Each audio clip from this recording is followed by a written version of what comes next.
Hi everyone and welcome back. This is Mindy Egan for Lawnfawn, and in today's video we are going to be making an interactive card using the Magic Iris and Magic Iris camera, but with a tropical theme. So I wanted to show you quick, this is what we are going to make. This is the interactive portion, so it's opening up the camera to view this beautiful tropical scenery. I'm going to give you a quick look at the products we'll be using. We have Long Distance, which is where my sentiment is coming from, All the Clouds, and Smooth Sailing. For the dies, I'll be using the Magic Iris and the Magic Iris camera and the camera add-on. And then I also have the stitched hillside border and tropical backdrop. I'm starting off by creating my Magic Iris, so we're going to do the interactive portion first. I took that circle die and I cut it 3 times from Mermaid cardstock. I also took this little tab and cut that 3 times. And then I also have the hot dog shape, and this one I'm actually using the tropical shimmer cardstock. So it's that mermaid color, but it's going to have shimmer on it. Now I'm going to take one of my circles that I die cut out, and I'm going to take this image or this shape that looks like a flux capacitor. This is out of the regular Magic Iris die, and I'll run that through my die cut machine. So it's going to create those little slots for us. Then I went ahead and I die cut the extended tab from Peacock cardstock and our little decorative arrow out of Fog cardstock. To start with, I'm going to take the hot dog shape that I die cut out 3 times from the shimmer cardstock. I'm going to take the tab and slide that into those slots that we die cut out earlier from one of our circles. Then I'm going to line the inner curve of that hot dog shape with the inside circle. And I'll do that 3 times. There's 3 slots, just kind of gently holding those in place. Now I need to place some glue dots on where those little X's are on our hot dog shapes. So I have some glue dots here that are in some individual squares. And I just peeled back the release paper. I can lay those glue dots down right over the X. Now you want the glue dots that are 3/16 of an inch. And I'll do that to each one of those. So 3 glue dots just going right over where that X is on those hot dog shapes. Once I have all 3 of those in place, I'm going to take my second circle and just lay that right down on top, making sure that everything is lined up evenly, and then I can flip that over. I'm going to take my tape runner and add some tape right where that perforated slot is and just drag that down to a straight line. I'll take these 3 tabs that we die cut earlier and place one on each of those. So we'll have these 3 tabs sticking out. And that tape runner really holds these down in place really good. Then I'll flip that back over and I'm going to attach my tab, which is going to be the pull tab that they use to open and close our interactive portion. So I just added a little bit of that tape runner and I'm going to line that curve up with the inside circle, and you just need to go next to one of the tabs. It doesn't matter which one of those you do. Line that up and you're going to create kind of a little V there right between your pull tab and the smaller tab. So once you have that lined in place, you can just press that down. And then we're going to bring in our third circle and we're going to just lay that on top. We're going to want to place some adhesive on all 3 of those smaller tabs. And then we'll bring that third circle in, and that's how we're going to attach it. So you're not putting any adhesive on this, otherwise your interactive part won't move. So just taking those small 3 tabs, you're going to gently fold those in, and you don't want to go all the way to the inside. You're just kind of gently folding those over, and it's going to be inside the line. You'll be able to see kind of closer up that they go right outside kind of that perforated or stitched edge. Then I'll take the decorative piece that I cut out of Fog cardstock. I'm going to add some tape to the back of that.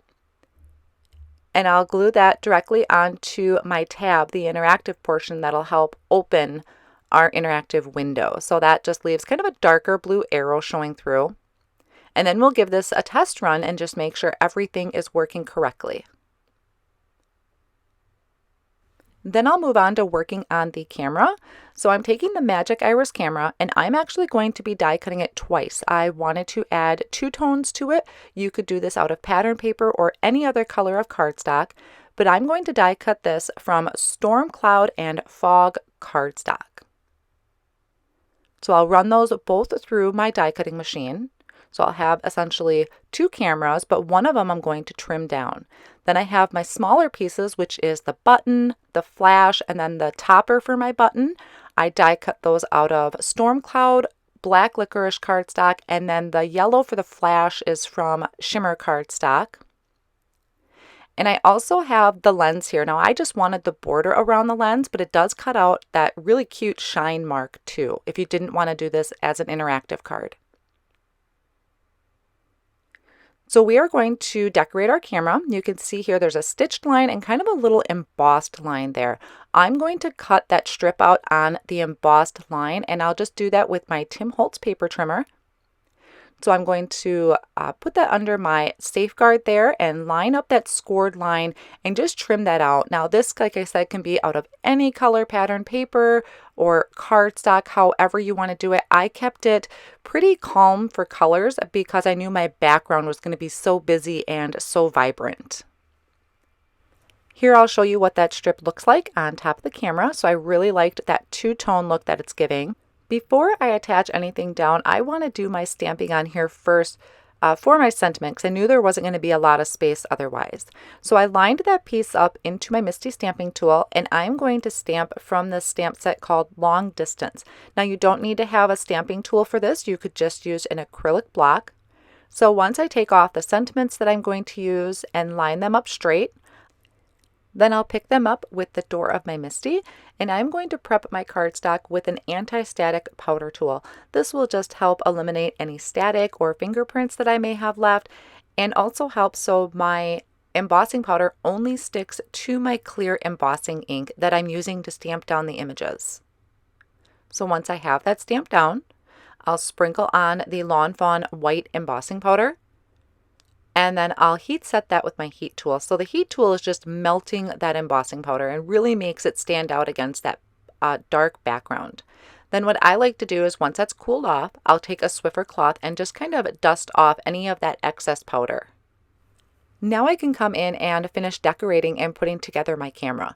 So I just added that strip down to the front with a tape runner. I'm going to add this little lens rim with some liquid glue and my tweezers. I had some cardstock kind of feathering at the top from die cutting, so I just went around that with my tweezers. I'm adding that top button portion with the liquid glue, and there's a little circle there right by where my button's going to go. So I just took some chili pepper cardstock and trimmed out a little square and added that with a tape runner. Then I could finish off by adding my button and my little flash that I'm popping up with some foam squares. So the decorating of our camera is done, and then we can work on getting our Magic Iris attached. So I'm taking my tape runner, I'm going to add that to the top of my Magic Iris that I created. So I'm going just all the way around. I like to add tape runner everywhere because then I just make sure that this is really holding together good. Then you want to make sure that it is closed so you know where your lever is, because you want that lever, that tab, to be at the top, and line up your centers. And then you can push down and just make sure everything is working and your tab is in the correct position. Now I'll move on to working on some images for my scene. So I'm using the stamp set All the Clouds, which literally has all the clouds. It has so many different sizes. It's one of my new favorite stamp sets. And it has these little tiny clouds that are perfect for the Magic Iris. I'm also using the stamp set Smooth Sailing, and I use the sailboat out of that. And I stamped all of that in the Lawn Fawn Jet Black ink, which is Copic friendly. So for my clouds, I just colored around the poofiness of it with a B00 just to give it a little bit of color. On the sail, I am using cool grays, so I have C3, C2, C1, and C0, just coloring out from that pole going outwards, so it gives just a little bit of dimension to it. And for the bottom of my boat, I'm starting with the darkest color on the outside, flicking in towards the center, and I used E79, 77, 74, and 57, and then just R37 for a quick color to the flag. Then I'm lining up the coordinating dies, holding them in place with some Post-it tape, and I'll run this through my die cutting machine. For the background, I'm going to be using the tropical background, and I'm using those palm tree tops and the trunks. I'll die cut the trunks from paper bag cardstock twice, and I'll cut the tops of the palm trees from cilantro cardstock twice, and then the sand bottom, I used that stitched hillside border and die cut it from Gold Rush cardstock. Moving on to our background, I'm lining up my camera on a piece of white cardstock.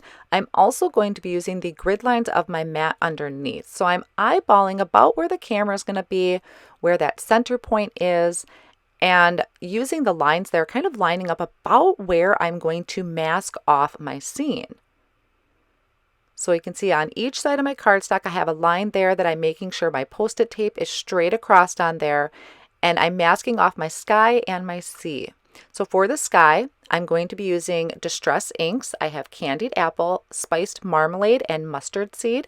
I'm starting off with the lightest color first, which is the mustard seed, starting at the bottom there, which is right by the Post-it tape. Notice I am using foam blending pads for this. So I do vary throughout the video of my ink blending tools, just depending on what I'm doing. If I am adding a lot of color where I really don't care about how soft edges are, I use foam ink blending pads, which are very affordable. You can have lots of them on hand for your colors. So I go back and forth between the two. Like I said, I know a lot of this is going to get covered up, so I'm not really concerned with any imprints that the foam pad is making. And then I bring in my camera just to eyeball that, make sure that the colors are all showing in there.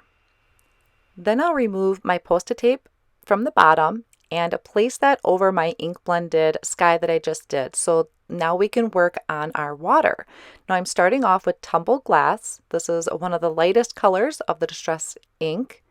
And I'm using a blending brush for this. Now the reason I switched is because I really wanted a nice soft color, and I have a hard time achieving that with a foam blending pad. Now you can really use whatever you have on hand, but this is why I switch between my different blending tools. They all serve a unique purpose to me. So just adding a little bit on there in the middle where my sailboat's going to go. And then I'll bring in the Salty Ocean, and this is where I switched back to my foam pad because I'm adding a lot of color to it. I'm just getting softer in my blending as I get towards that center. I really like kind of having that shiny spot or that really nice light spot in the middle.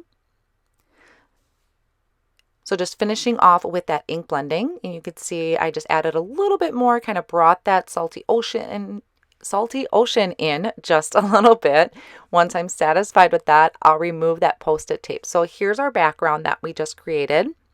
And now I'm going to add just a little bit of extra color to my images. These are the palm trees. I'm adding some color. This is Mowed Lawn Distress ink, just kind of going around the edges of the tops of my palm trees. And then I'm using walnut stain for my tree trunks. This I'm using a finger dauber for, just because I didn't want to really go in a lot. I just wanted to add a little bit of that darker color just to one side of the tree trunks, and the finger daubers work really well for that. So coming in to the final stretch, which is the assembly of our card, I'm going to go ahead and just add my sandy beach there down at the bottom that I die cut with the Gold Rush cardstock.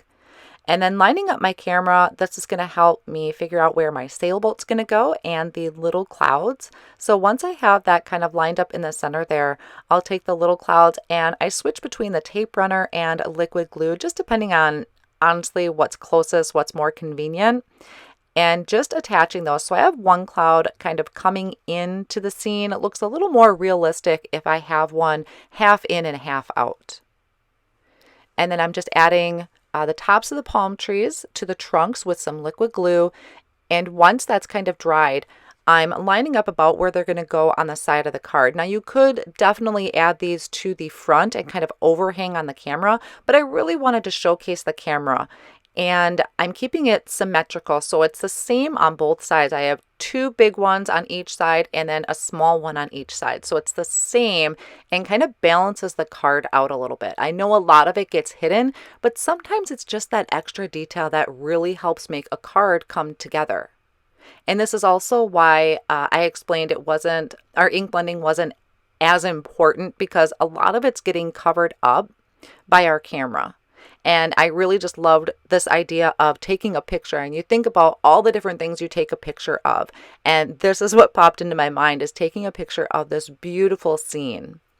So I wanted to add just a little bit of dimension to this, and you could just add foam squares to the side of the camera, but I wanted a little more stability. So I added foam squares right on top of where those tabs were that we glued down earlier. So I have one square on each of those tabs. That makes sure that our interactive portion still works. It's not in the way. And then I'm taking a foam square and adding it just to that one side. To see, notice when I move, I want to make sure nothing is in the way there. Now, because our magic iris already kind of adds dimension to this, I need to add 2 layers of foam squares on that furthest side. So the part that's on the camera, I need 2 layers of foam squares. So 2 layers there. I have 1 set of foam squares on my actual magic iris, and that should balance it out across my card and make it nice and even. Then I'll just remove the release paper on all of those foam squares, center in my sailboat, and just push down, and we are all set. Now, one thing I did notice is I needed to add just a little strip of foam tape to the button, because it kind of was a little flimsy there, so I just snuck that in really quick. And here's a look at our completed card. We have the magic iris and the magic iris camera to reveal this gorgeous sunset scene. So I really love how this came out. Totally in love with the camera, because I think there's just so many possibilities to it. So I hope you enjoyed today's video as well. Thank you so much for joining me today, and I'll see you next time.